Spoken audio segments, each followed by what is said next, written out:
माहिती पहा, हिंगोली जिल्हा पोलीस पाटील भरतीसाठी जे काही जागा सुटल्या आहेत पहा, गावातल्या गावामध्ये नोकरी आहे. व्हिडिओ शेवटपर्यंत पहा मित्रांनो, नक्कीच आपल्याला याचा फायदा होणार आहे. आणि मित्रांनो, या व्हिडिओची पी-डी-एफ पाहिजे असेल, तर डिस्क्रिप्शन बॉक्समध्ये आपण एक WhatsApp ग्रुप तयार केलेला आहे बघा. हिंगोली जिल्हा पोलीस पाटील भरतीसाठी एक स्पेशल WhatsApp ग्रुप मित्रांनो या ठिकाणी तयार केलेला आहे. त्या WhatsApp ग्रुपची मित्रांनो जी काही लिंक आहे बघा, ती लिंक खाली डिस्क्रिप्शन बॉक्समध्ये आपण टाकलेली पहा. त्या लिंकवर क्लिक करून मित्रांनो तुम्ही हा ग्रुप नक्की जॉइन करून ठेवा. तुम्हाला या व्हिडिओची पी-डी-एफ मित्रांनो त्या ठिकाणी मिळून जाणार आहे. त्यामुळे तो ग्रुप तुम्ही नक्की जॉइन करा. लिंक खाली डिस्क्रिप्शन बॉक्समध्ये आपण टाकलेली पहा. लवकरात लवकर जॉइन करून ठेवा मित्रांनो. त्यामुळे मित्रांनो तुम्हाला ही पी-डी-एफ त्या ठिकाणी मिळून जाईल. जास्त काही सांगत नाही. चला पहिला प्रश्न पाहूयात आपण. खालील पर्यायापैकी कोणत्या जिल्ह्याच्या विभाजनामधून हिंगोली जिल्हा अस्तित्वामध्ये आला? खूप महत्त्वाचा प्रश्न आहे आणि आय-एम-पी प्रश्न आहे मित्रांनो. तर उत्तर देण्याचा प्रयत्न करायचा आहे. व्हिडिओ स्टॉप करून कमेंट बॉक्समध्ये नक्की उत्तर द्या, की कोणत्या जिल्ह्याच्या विभाजनामधून हिंगोली जिल्हा अस्तित्वामध्ये आला? तर परभणी ऑप्शन क्रमांक अ, परभणी जिल्हा आपल्या या ठिकाणी योग्य उत्तर आहे पहा. चला प्रश्न दुसरा आहे पहा. कोणत्या दिवशी हिंगोली जिल्ह्याची निर्मिती झाली? खूप आय-एम-पी प्रश्न आहे मित्रांनो. उत्तर देण्याचा प्रयत्न करा. आपल्याला या ठिकाणी 2 सेकंद मिळतील. तर आपल्याला या ठिकाणी दिवस विचारलेला आहे. तर लक्षात ठेवा मित्रांनो, 1 मे 1999 ऑप्शन क्रमांक क. 1 मे 1999 काय झालं होतं पहा, हिंगोली जिल्ह्याची निर्मिती झाली होती. पुढचा प्रश्न आहे मित्रांनो, प्राचीन काळामध्ये हिंगोली हे शहर कोणत्या नावाने ओळखलं जात असं? तर कोणत्या नावाने ओळखलं जात असे? तर बघा विंगुली, विंगुमुल्ल आणि लिंगोली. म्हणजे मित्रांनो यापैकी सर्वच नावांनी बघा प्राचीन काळामध्ये हिंगोली शहर ओळखलं जात होतं पहा. हिंगोली हा तालुका भारतीय स्वातंत्र्यापूर्वी कोणाच्या अंमलाखाली होता? सांगा पटकन. द्यायचं उत्तर मित्रांनो, त्याचं योग्य उत्तर आहे बघा ऑप्शन क्रमांक ब, निजाम. लक्षात ठेवा, हिंगोली हा जो काही तालुका आहे भारतीय स्वातंत्र्यापूर्वी निजामाच्या अंमलाखाली होता. पुढचा प्रश्न आहे मित्रांनो, इसवी सन कोणत्या वर्षी तत्कालीन निजाम सरकारने हिंगोली या ठिकाणी लष्करी तळी स्थापन केलं होतं? सांगा पटकन. कोणत्या वर्षी? वर्ष विचारलंय तर 1903 ऑप्शन क्रमांक क. 1903 मध्ये मित्रांनो याचं योग्य उत्तर आहे पहा 1903. पुढचा प्रश्न आहे मित्रांनो, हिंगोली हे शहर कोणत्या महामार्गावरील महत्वाचं ठिकाण आहे? चला अतिशय आय-एम-पी प्रश्न आहे मित्रांनो. हिंगोली हे शहर कोणत्या महामार्गावरील महत्वाचं ठिकाण आहे? तर नांदेड अकोला ऑप्शन क्रमांक ड. नांदेड अकोला हे आपलं योग्य उत्तर आहे पहा नांदेड अकोला. पुढचा प्रश्न आहे मित्रांनो, प्रश्न क्रमांक 7 आहे. हिंगोली जिल्ह्यामध्ये औडा नागनाथ या ठिकाणी भारतातील 12 ज्योतिर्लिंगापैकी कितवे ज्योतिर्लिंग आहे? हा प्रश्न मित्रांनो अत्यंत आय-एम-पी पहा. सर्वांनी याला स्टार मारून लिहून ठेवा आणि सर्वांचा पाठ पण असेल. तर ऑप्शन क्रमांक क 8वं मित्रांनो लक्षात ठेवायचं आहे. 8वं या ठिकाणी काय आहे पहा ज्योतिर्लिंग आहे. प्रश्न क्रमांक 7चं उत्तर आहे 8वं. प्रश्न क्रमांक या ठिकाणी पहा, हिंगोली जिल्ह्यामध्ये औडा नागनाथ या ठिकाणी कोणतं ज्योतिर्लिंग आहे? चला खूप आय-एम-पी प्रश्न आहे मित्रांनो. कोणतं ज्योतिर्लिंग आहे याचं योग्य उत्तर आपल्याला द्यायचं आहे.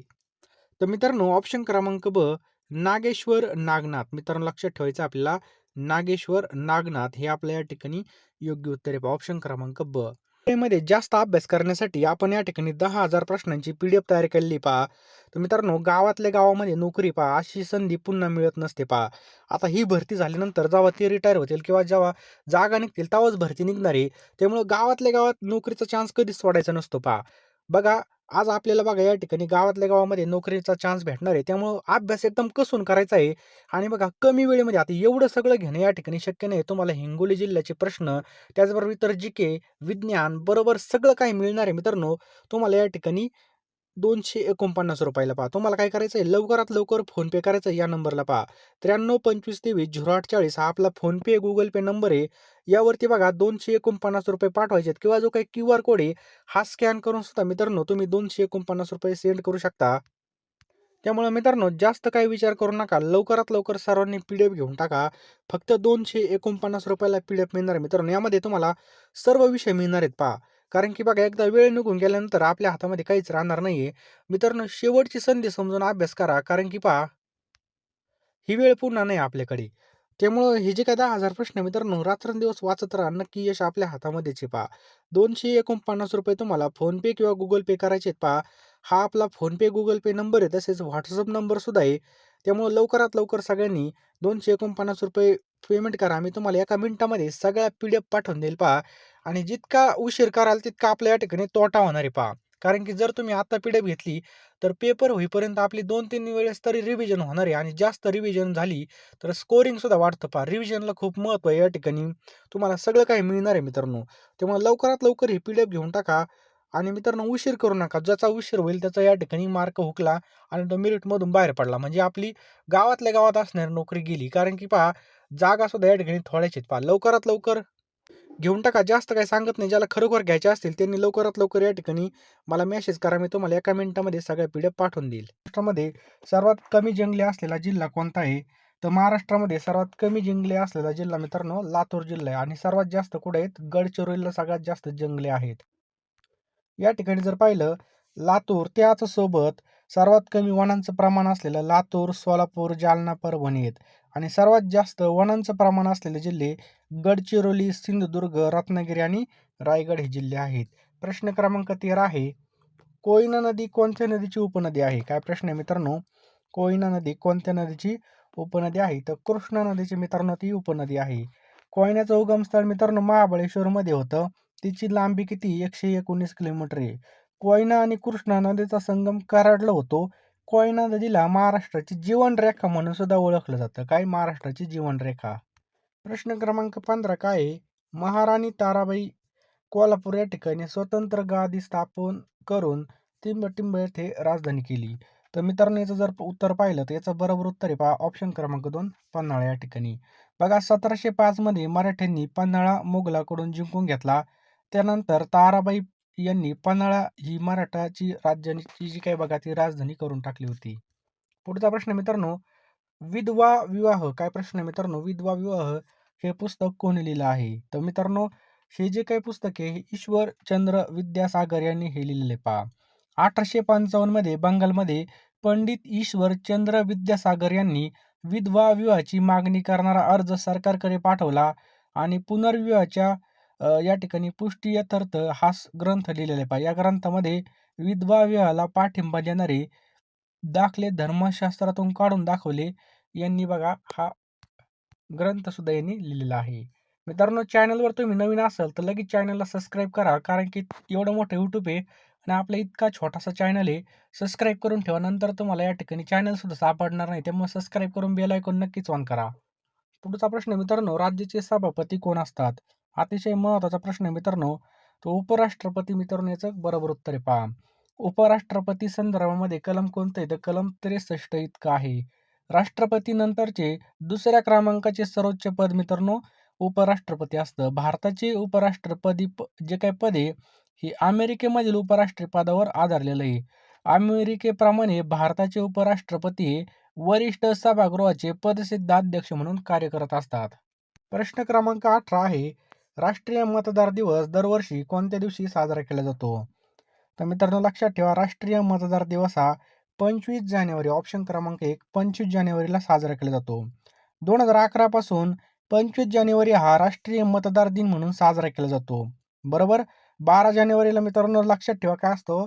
युवक दिवस असतो बघा राष्ट्रीय युवक दिवस. 26 नोव्हेंबरला असतो मित्रांनो भारतीय संविधान दिवस आणि 26 जानेवारीला असतो प्रजासत्ताक दिवस. हे पण आपल्याला लक्षात ठेवायचं आहे. प्रश्न क्रमांक 19 आहे. कोल्हापूर जिल्ह्याला लागून असलेल्या कोणत्या राज्याची सीमा आहे? तर मित्रांनो या ठिकाणी जर पाहिलं तर कर्नाटक या राज्याची सीमा कोल्हापूरला आहे पहा. लक्षात आलं. महाराष्ट्राची भूसीमा 6 घटक राज्यांना लागून आहे. बरोबर. 6 घटक राज्यांना लागून आहे पहा. मध्य प्रदेश, कर्नाटक, तेलंगणा, गुजरात, छत्तीसगड आणि गोवा. मध्य प्रदेशला या ठिकाणी पाहिलं तर मध्य प्रदेशला कोणकोणत्या जिल्ह्याच्या सीमा टच होतात? लक्षात ठेवा मित्रांनो का लिहून ठेवा वहीमध्ये. नंदुरबार, धुळे, जळगाव, बुलढाणा, भंडारा, अमरावती, नागपूर, गोंदिया. कर्नाटकला सिंधुदुर्ग, कोल्हापूर, सांगली, सोलापूर, उस्मानाबाद, लातूर, नांदेड. तेलंगणाला मित्रांनो लक्षात ठेवा गडचिरोली, चंद्रपूर, यवतमाळ, नांदेड. गुजरात राज्याला नंदुरबार, धुळे, नाशिक, पालघर. छत्तीसगड राज्याला गडचिरोली आणि गोंदियाची सीमा टच होते आणि गोव्याला काय होतं सिंधुदुर्गची सीमा टच होते. आंबा हे पर्यटन स्थळ कोल्हापूर जिल्ह्यामधील कोणत्या तालुक्यामध्ये तर मित्रांनो शाहूवाडी तालुक्यामध्ये आपल्याला पाहावयास मिळतं. प्रश्न क्रमांक 22 आहे. घनसाळ ह्या प्रसिद्ध तांदळाची जात प्रामुख्याने कोणत्या तालुक्यात पाहायला मिळते? तर ऑप्शन क्रमांक 2 मित्रांनो कोरेगावमध्ये आपल्याला ही पाहायला भेटते. लक्षात ठेवायचं आहे कोरेगाव. राज्यपालांना शपथ कोण देतं? तर मित्रांनो लक्षात ठेवा राज्यपालांना शपथ हे उच्च न्यायालयाचे मुख्य न्यायमूर्ती देत असतात. समजलं? राज्यपाल संदर्भामध्ये कलम 153 आहे. किती? कलम 153. कलम 159 नुसार प्रत्येक राज्यपालाला तसेच राज्यपालाची कार्य पार पाडणाऱ्या व्यक्तीला आपले पद ग्रहण करण्यापूर्वी राज्याच्या उच्च न्यायालयाच्या मुख्य न्यायाधीशाच्या समक्ष त्यांच्या अनुपस्थितीमध्ये उपलब्ध ज्येष्ठतम न्यायाधीशाच्या समक्ष शपथ द्यावी लागते. प्रश्न क्रमांक 25 आहे. जागतिक पर्यावरण दिवस कधी साजरा केला जातो? मित्रांनो, 5 जूनला या ठिकाणी जागतिक पर्यावरण दिवस साजरा केला जातो. समजलं? लक्षात ठेवा 5 जून. प्रश्न क्रमांक 26 आहे. भारतातील आरक्षण आणि वसतिगृहाचे जनक कोण आहेत? तर मित्रांनो, राजर्षी शाहू महाराज हे पहा आरक्षण आणि वसतिगृहांचे जनक आहेत. शाहू महाराजांनी सर्व उपेक्षित समाजातील आणि अस्पृश्य वर्गामधील लोकांना आपल्या संस्थानामध्ये आरक्षणाद्वारे नोकऱ्या देण्याचा प्रयत्न केला. यामुळे संपूर्ण भारतामध्ये आरक्षणाचे जनक म्हणून यांचा गौरव केला जातो. 1896 ते 1921 या काळामध्ये राजांनी कोल्हापूरमध्ये सर्व जाती जमातींच्या विद्यार्थ्यांसाठी स्वतंत्र अशी सुमारे किती 20 वसतिगृह चालू केली होती शाहू महाराजांनी. प्रश्न क्रमांक 26 आहे. नॅशनल इन्स्टिट्यूट ऑफ व्हायरॉलॉजी कोणत्या ठिकाणी स्थित आहे? तर पुण्यामध्ये मित्रांनो हे स्थित आहे पहा. पाहिला असेल तर नक्कीच मित्रांनो तुम्हाला या व्हिडिओचा सुद्धा फायदा होणार आहे. आणि लगेच फोनपेमध्ये घुसा मित्रांनो आणि लगेचच्या लगे मित्रांनो या ठिकाणी ₹249 या नंबरला फोनपे गुगल पे करा. मी तुम्हाला सगळ्या PDF एका मिनिटामध्ये पाठवून देणार आहे पहा. बघा पैसे आज ना उद्या कमावता येतील, परंतु गेलेली वेळ आणि नंतर येणारा पस्तावा हा आपला कधीच भरून येणार नाही. एकदा मित्रांनो आपल्या गावातल्या गावामध्ये जॉब लागला तर 100% आपल्याला या ठिकाणी फायदाच होणार आहे पहा. कारण की ही नोकरी सोडू नका. होता होईल तेवढे वाटेल तेवढे प्रयत्न करा, परंतु अभ्यास करा. राहिलेला वेळ आहे आपल्या हातामध्ये आणि या संधीचं सोनं करून घ्यायचं आहे आपल्याला बघा. लवकरात लवकर सर्वांनी या ठिकाणी PDF घेऊन टाका मित्रांनो. फोनपेमध्ये जा लवकर. लवकरात लवकर किंवा हा जो काही QR आहे हा स्कॅन करून लवकरात लवकर पेमेंट करा किंवा फोनपे गुगल पे नंबर आपला हाच आहे पहा. त्यामुळे या नंबरला तुम्ही लगेच पेमेंट करा आणि लगेच मित्रांनो मी तुम्हाला एका मिनिटामध्ये सगळ्या PDF पाठवून देईन आणि लगेच अभ्यासाला लागायचं आहे पहा. कारण की मित्रांनो वेळ फार कमी आहे आणि अशी सुवर्ण संधी आपल्याला भेटलेली आहे की पुन्हा भेटण्याची शक्यता कमी पहा. त्यामुळे आलेल्या संधीचं सोनं करून घ्यायचं आहे आणि लगेच अभ्यासाला लागायचं आहे. जास्त काही सांगत नाही मित्रांनो. गावातल्या गावामध्ये आपली नोकरी पहा.